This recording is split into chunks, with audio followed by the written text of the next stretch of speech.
তো রেজন বাইরে রেখে আনো, তো রেজন আসলো। আসলে গরিবের সাথে বন্ধুত্ব করা হবে না, ঠিকই গরিব গরিবই থাকবে।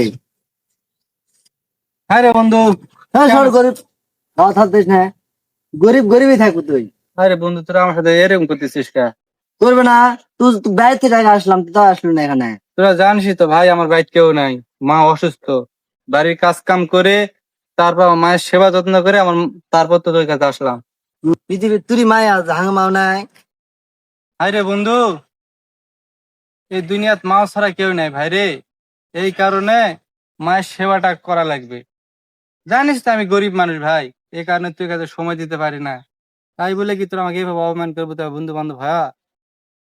তুই গরিব গরিবই থাকবো, তোর মতো গরিবের বন্ধুর দরকার নাই আমার, ধর সর। আরে বন্ধু, আজকে আমি গরিব দেখে তোরা এইভাবে আমাকে অপমান করলি। সমস্যা নাই, আমি আজকে বাড়ির কাজ কাম করে মায়ের সেবা করে আসতে দেরি হয়ে গেছে, তাই তোরা আমার সঙ্গে দুর্ব্যবহারটা করলি। তোরা হয়তো বা জানিস না, ওই মাও 10 মাস 10 দিন গর্ভে ধারণ করার পর কত কষ্ট করে পৃথিবীর আলো দেখাচ্ছে। ওই মা তুই আজকে আমার অপমান করলি। তোদের মতন বন্ধু আমার দরকার নেই। তোরে কুটিপতি কুটিপতি থাক, আমি গরিব, গরিব মায়ের সন্তান। আমি আমার মায়ের সেবা করে যাব ভাই। তোর যা মতো বন্ধু গরিব আমার যা, দরকার নেই।